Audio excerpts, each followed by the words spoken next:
Olá pessoal, tudo bem com vocês? Eu espero que sim, espero que tudo esteja bem. Hoje damos início a mais uma aula de microbiologia e parasitologia. Eu sou a professora Patrícia Tomazelli, para quem não me conhece ainda, e hoje a gente vai retomar o nosso assunto falando sobre os protozoários, então. Vamos relembrar um pouquinho o que a gente viu na última aula, né, para dar uma clareada na mente antes da gente iniciar o nosso assunto principal.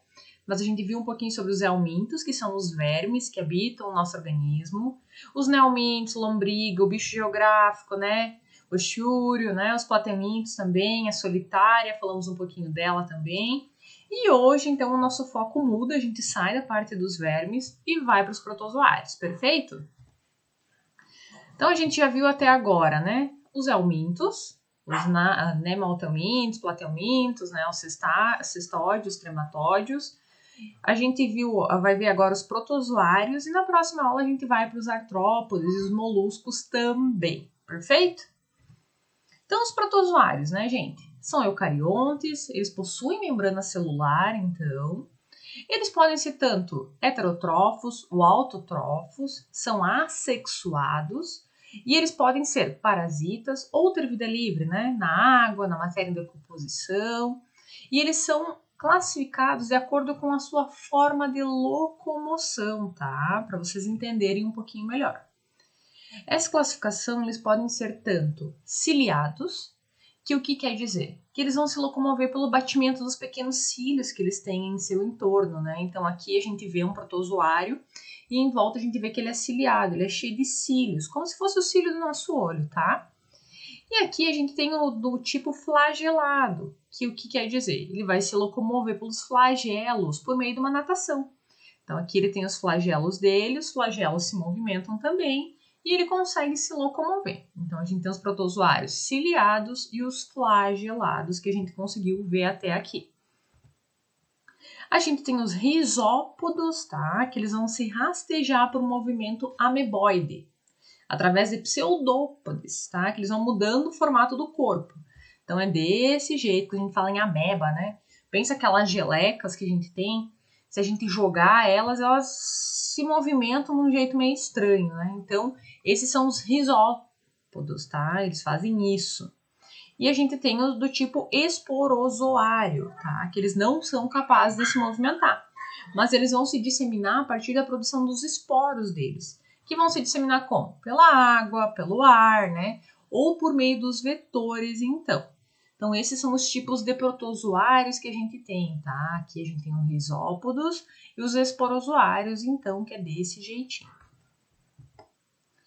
E as principais doenças que são causadas pelos protozoários? Nós temos a giardíase, a amebíase, né, a tricomoníase, a toxoplasmose, leishmaniose, a doença de Chagas e a malária. São as principais que são causadas, então, pelos protozoários. Perfeito? Então, vamos começar falando um pouquinho da giardíase, né? Então, geralmente ela vai ser uma infecção que ela vai acometer o quê? O intestino delgado, tá? E ela vai ser causada pelo protozoário Giardia lamblia, tá?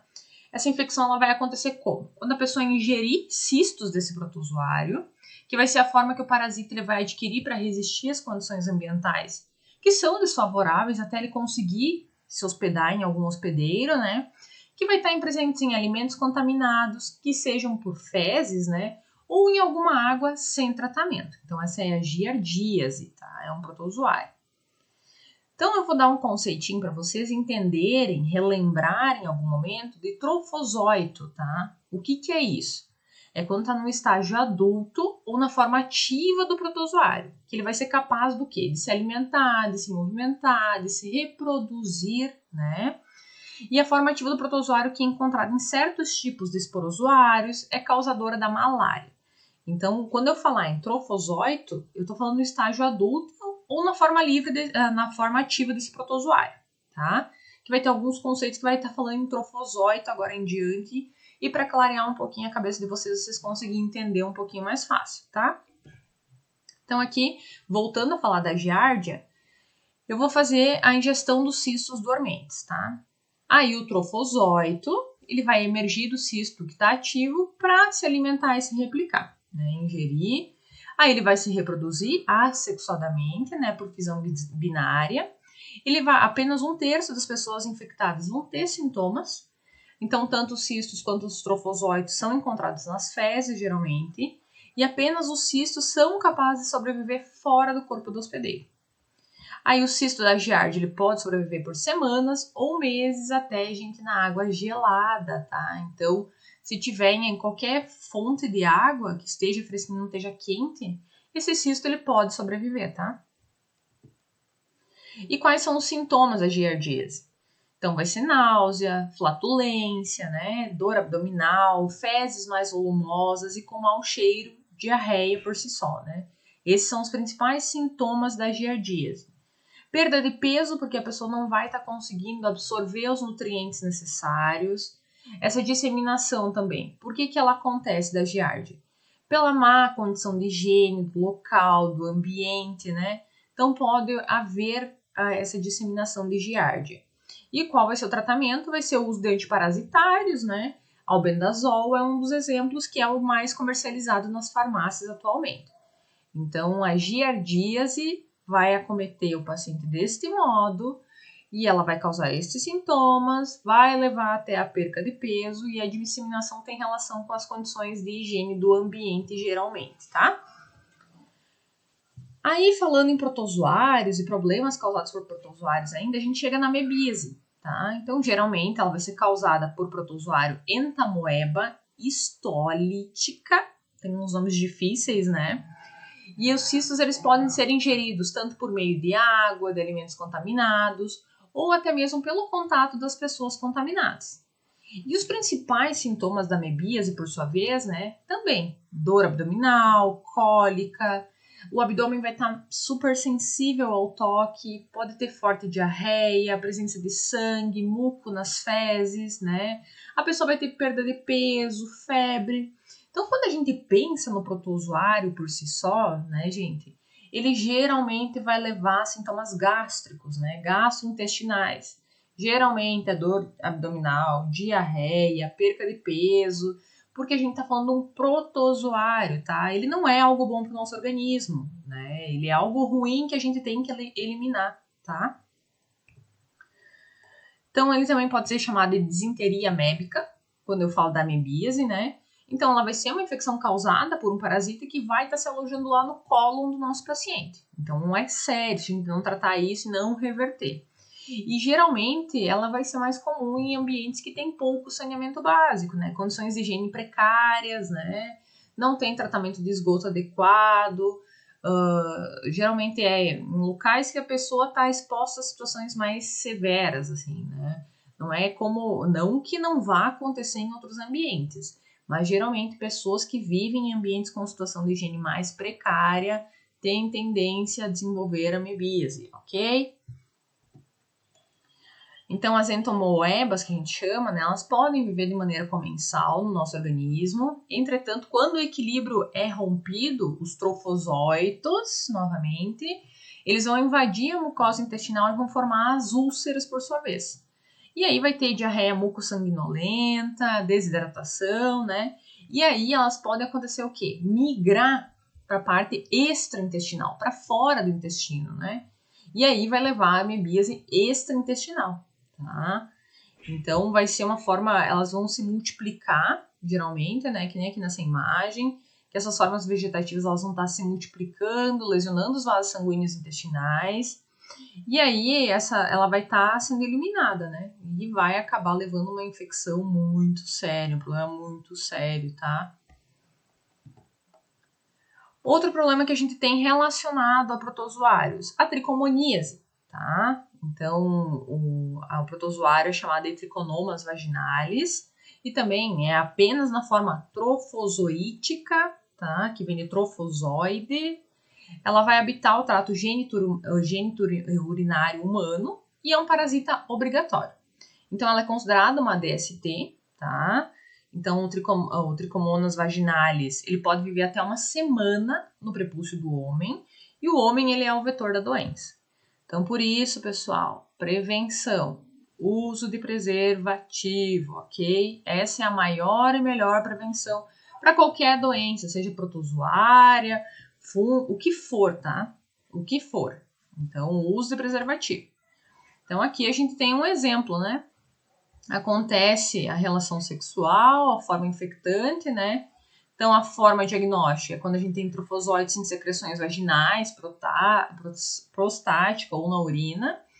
Aí tem a multiplicação e divisão binária desse protozoário. E aí o trofosóides aí tá na vagina ou na uretra, né? Que é a forma infectante. E assim segue-se o ciclo, então. Na mulher, ela pode ser tanto assintomática, sem sintoma nenhum, ou pode ser mais aguda.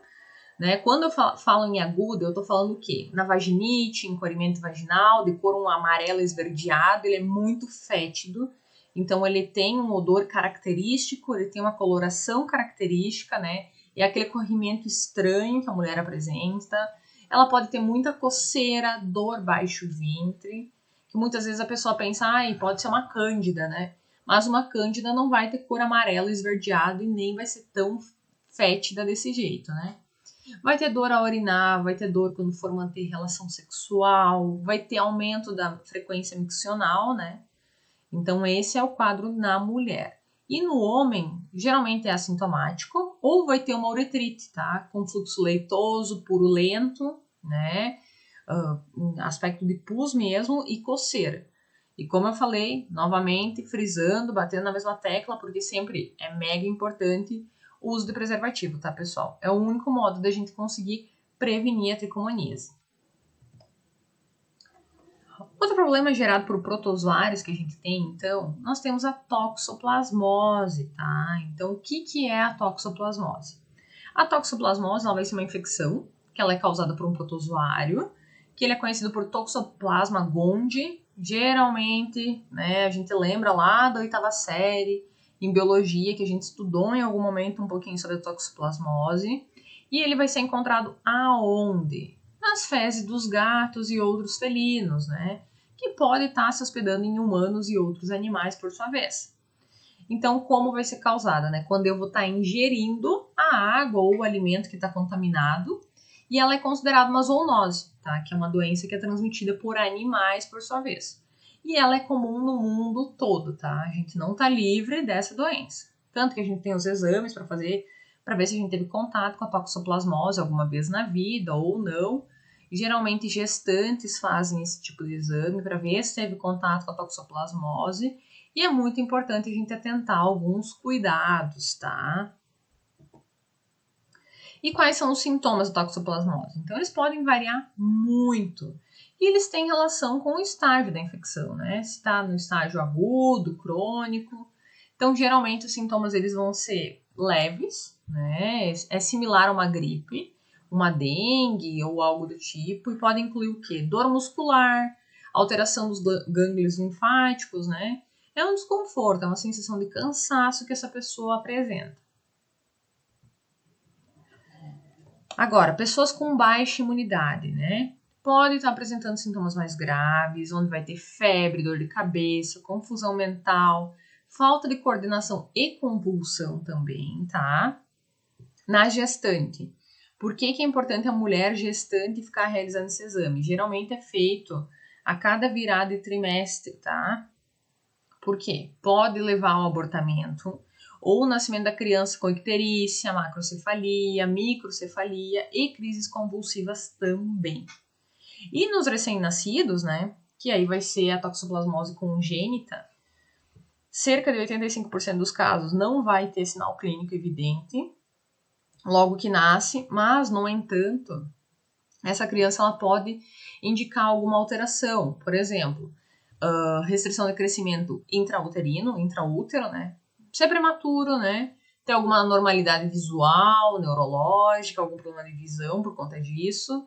E as sequelas mais tardias são frequentes, né, na toxoplasmose que não foi tratada na congênita, né? Que é quando passa ali da mãe para o bebê. E tem casos que são relatados de surgimentos de sequela da doença não diagnosticadas precocemente, né? Que vai acontecer apenas na adolescência, na idade adulta. Então, por isso é importante fazer esse acompanhamento e ter esse cuidado, né? Então, outra coisa, como é que eu posso prevenir a toxoplasmose? Tem um gato na vizinhança que fica andando por tudo, vai na horta, pisa em tudo, né? Aí eu tenho meu alface plantado lá na minha horta. Higieniza bem o alface. Tenta fazer um telhadinho para tua horta, para esse gato não ficar pisando no local onde não é para ela pisar. Evitar o contato com esses animais, né? Ter as vacinas deles em dia, a vacinação certinha, porque é muito importante e a gente pode pegar desses animais, tá? Carne também sempre bem cozida, principalmente de porco, tá sempre bem cozida, né? Não aquela carne crua, meio vermelha, bem importante para conseguir se prevenir da toxoplasmose. Outro fator que pode levar a toxoplasmose é o consumo do salame, né? Porque a nossa região, ela é bem consumista nesse quesito, se a gente parar para pensar. E a toxoplasmose, ela se dá, né? Tá ali na carne crua, né? Então, o salame é feito do quê? Carne crua. Então, a gente tem um alto índice de toxoplasmose por conta disso, tá? Outra questão que envolve protozoários, né? A leishmaniose, por sua vez, né? Então, é um conjunto de doença que é causada por protozoários do gênero Leishmania, da família Trypanosomatidae. Nome difícil, né, povo? Então, de modo geral, essa enfermidade ela vai se dividir em leishmaniose tegumentar americana, que vai estar atacando pele, mucosas, e a visceral, né? Ou a calazar, como a gente fala, que ela vai estar atacando os órgãos internos por sua vez. Como que acontece a transmissão? Então, a leishmania ela vai ser transmitida ao homem, né, e também a outras espécies de mamíferos por insetos vetores, transmissores, que são os flebotomíneos, tá? Então, essa transmissão vai acontecer quando? Quando uma fêmea que está infectada, né, passa o protozoário a uma vítima que não tem a infecção, enquanto ela vai estar se alimentando do seu sangue. Tá, mas o que é o flebotomínio? O que vocês imaginam que seja? Mosquito, ok? Então, as vítimas, além do homem, pode ser o quê? Né? Mamíferos silvestres, né? A preguiça, gambá, roedores, canídeos. E os domésticos, cão, cavalo, entre outros, tá? Então, a leishmaniose tegumentar, ela vai estar causando lesão na pele, mais comumente é tipo umas ulcerações, né? Nos casos mais graves, vai atacar a mucosa da boca e nariz também. E a visceral, né? Já diz tudo. Visceral lembra de vísceras, né? Como o nome mesmo indica. Então, vai estar afetando os órgãos internos, né? Mas principalmente fígado, baços, gânglios linfáticos, a medula óssea. E ela pode levar à morte se não for tratada, tá, galera? Então, os sintomas vai incluir o quê, né? Emagrecimento, febre, anemia, vai ter aquele aumento de fígado, de baço, hemorragia e imunodeficiência. Também é importante atentar a isso. Essa é a leishmaniose. Continuando falando de protozoários, a gente chega na doença de Chagas, que essa é outra que lá na 8ª série, em biologia, a gente já viu em algum momento. Mas a gente vai retomar para ver isso, porque agora a gente está falando dos protozoários propriamente ditos e as doenças causadas por eles. Então, ela é uma doença transmissível, né, causada pelo parasito, e ela vai ser transmitida principalmente através do barbeiro, né, galera? Quem lembra? Esse carinha aqui do lado, né? E o agente causador, ele vai ser o protozoário que ele é denominado do quê? Trypanosoma cruzi. E no homem, nos animais, vai viver no sangue periférico e nas fibras musculares, especialmente nas cardíacas e nas digestivas. Então, geralmente, eles vão estar se abrigando em locais próximos à fonte de alimentos, né, onde eles conseguem ser encontrados na mata. Eles estão escondidos em ninhos de pássaro, toca de animais, casca de tronco de árvores, nos montes de lenha, embaixo de paredes, né? E nas casas, eles têm os esconderijos preferidos deles, que são nas frestas, nos buracos das paredes, nas camas, nos colchões, nos baús, né? Além de que a gente consegue encontrar eles em galinheiros, chiqueiros, paióis, curais, nos depósitos também. Então, a medida profilática principal é a questão da higiene, né? Para evitar que esse transmissor ali, o barbeiro, ele chegue até próximo da gente, tá? E a transmissão, então, ela vai se dar pelas fezes do barbeiro, né? Que ele vai depositar sobre a pele da pessoa enquanto ele está sugando o sangue. E geralmente essa picada ela vai provocar uma coceira e o ato da gente coçar a pele vai facilitar a penetração desse ovo, né, que a gente chama de trypanossomo, pelo local da picada. Então, o Trypanosoma cruzi, que está contido nas fezes do barbeiro, ele pode penetrar no organismo humano, né? Também pela mucosa, olho, nariz, boca, né? Ou por algum tipo de ferida ou corte recente que existe na pele da pessoa. E os sintomas da doença de Chagas, né? Febre, mal-estar, inchaço no local da picada do barbeiro, inchaço nos olhos, dor no corpo, dor de cabeça, tem um cansaço, uma prostração dessa pessoa, vai ter náusea, vômito, diarreia, inflamação e dor nos gânglios, nódulos espalhados pelo corpo todo, vermelhidão pelo corpo, vai ter aumento de fígado e baço com o passar do tempo, e algumas complicações que a gente tem falando em doença de Chagas incluem alguns problemas digestivos, uma meningite, problemas no coração, quando a gente tem aquele aumento cardíaco, né? E a constipação crônica, então. Tudo isso em decorrência da doença de Chagas, tá? Por conta do barbeiro. E a doença de Chagas, então, é um problema relacionado a um protozoário. Outro problema que a gente tem também é a malária, que também tem relação com o protozoário, tá? Então, ela é uma doença que é considerada infecciosa, febril, aguda.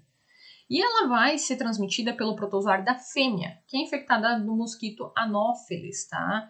Então, geralmente, quem pica é a fêmea, tá? É importante a gente lembrar isso, tanto da dengue, da chikungunya, né?